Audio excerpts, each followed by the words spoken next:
1988, suite au succès de L'Arme Fatale, un projet de buddy movie avec un flic vétéran et une jeune recrue de la police doit se faire. Les rôles principaux devaient être interprétés par Gene Hackman et Matthew Modine, mais une grève des scénaristes a annulé le projet. Plus tard, Clint Eastwood accepte de faire ce film pour Warner Bros.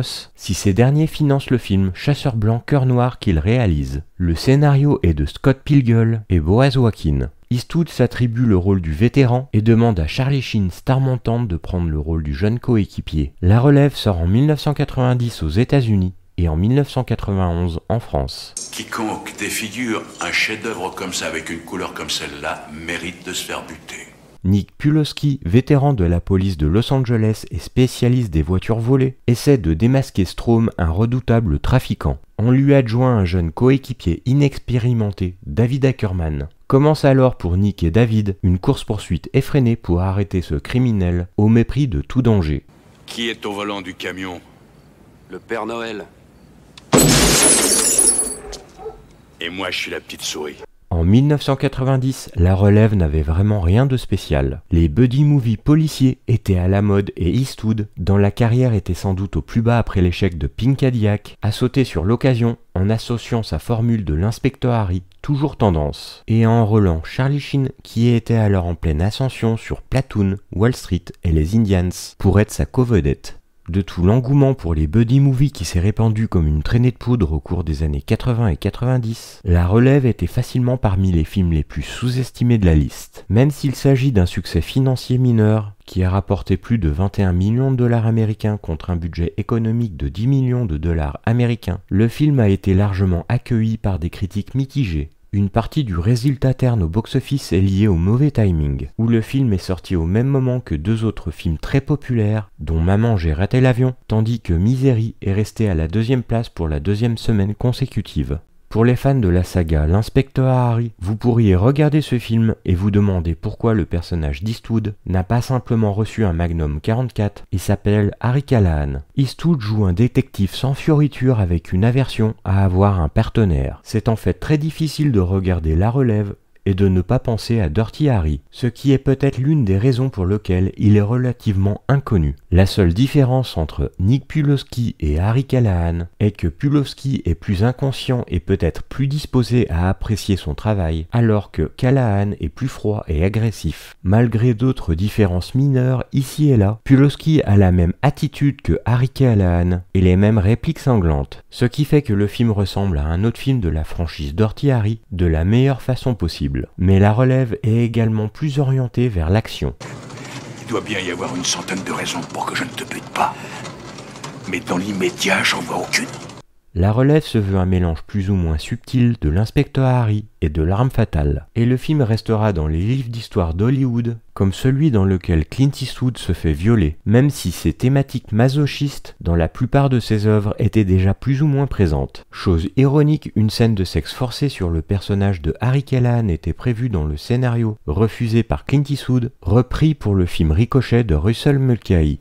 Sur un plan purement trash, La Relève a ses moments, tous des cascades. En effet, le film est connu pour avoir plus de 2 fois de cascadeurs que d'acteurs. Il va sans dire que le film a la gâchette facile, et c'est carrément comique dans la façon dont ces policiers déchargent leurs armes en un clin d'œil. Plus impressionnantes sont les cascades de véhicules, bien qu'elles tendent vers la caricature. La meilleure séquence de La Relève est sa poursuite en voiture initiale, dans laquelle Clint Eastwood poursuit un semi-remorque des voleurs de voitures, où les voleurs tentent de semer le policier en lâchant les voitures sur l'autoroute, créant des carambolages et faisant slalomer le policier entre les carcasses de voitures. Cette séquence sera plus ou moins reprise dans Bad Boys 2 de Michael Bay. La séquence d'évasion avec une voiture de sport s'éjectant du 2e étage juste avant une explosion restera marquante malgré une forte présence du fond vert, à l'image de l'éjection de John McClane dans Die Hard 2, sorti la même année. Boucle ta ceinture!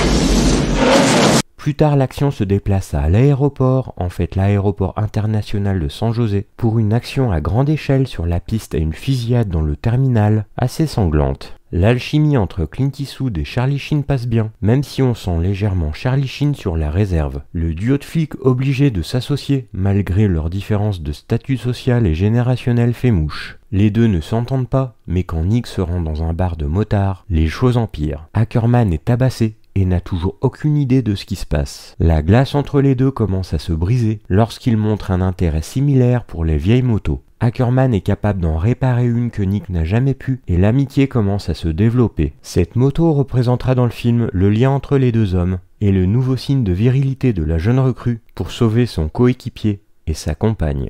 Pulowski est un ex-coureur divorcé qui fume des cigares, tandis que Ackerman, élevé avec une cuillère en argent dans la bouche et hanté par la perte traumatisante de son frère, se rebelle contre son père peu tolérant. Ackerman ne le sait pas encore, mais il est prêt pour une thérapie de rage que Pulowski est plus disposé à alimenter dans son partenaire tendu. Finalement, Ackerman devient plus voyou et enragé, rejoignant Pulowski dans les destructions gratuites de la seconde moitié du film.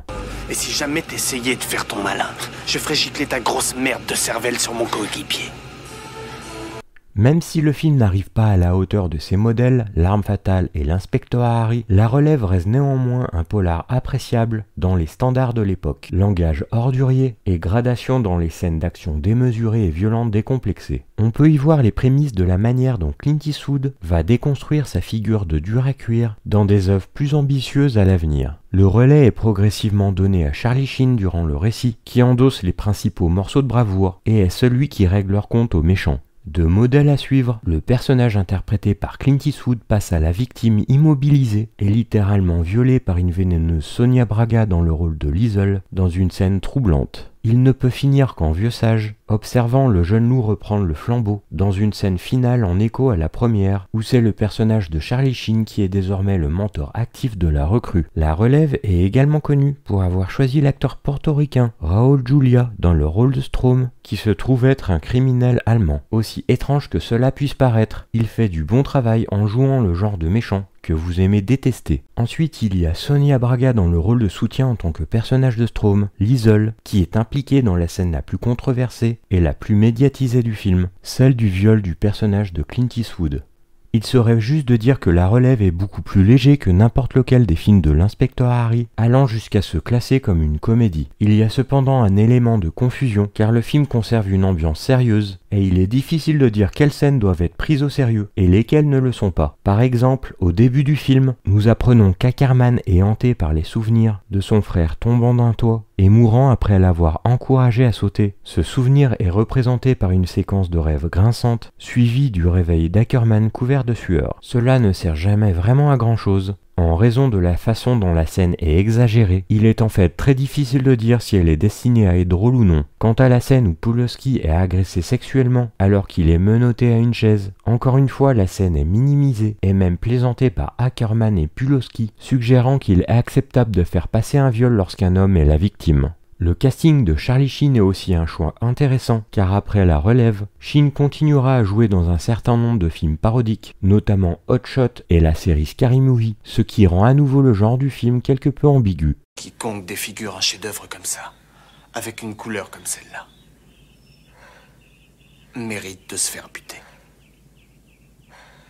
Clint Eastwood est assez intelligent pour savoir quand les choses vont mal, d'où sa décision vivement critiquée de faire du portoricain Raúl Julia et de la brésilienne Sonia Braga des méchants allemands. Le regretté Julia était sans doute parmi les plus grands acteurs de sa génération. S'il voulait jouer un méchant de manière réaliste, il aurait pu. Et en fait, il l'a fait dans Pleine Lune sur Parador, qui par coïncidence partageait la vedette avec Braga. Au lieu de cela, il le campe comme un fou, et il n'y a aucun moyen que ce ne soit pas intentionnel. Cependant, le film reste amusant et agréable à regarder, et tire le meilleur de ses séquences d'action. Le film a fini par être sauvagement critiqué, de nombreux critiques exprimant leur dégoût pour ce qui était considéré comme une violence graphique grossière, ce qui dit quelque chose compte tenu de l'époque. Le film a plus ou moins échoué, même si étant donné que l'économe Eastwood l'a fait pour seulement 10 millions de dollars, il a quand même réalisé un profit décent. 2 ans plus tard, Clint Eastwood réalise Impitoyable et revient sur les rails, donnant à sa carrière un second souffle qui se poursuit à ce jour.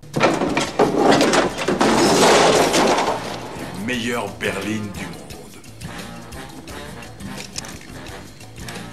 Je te l'avais dit de boucler ta ceinture. Ça va?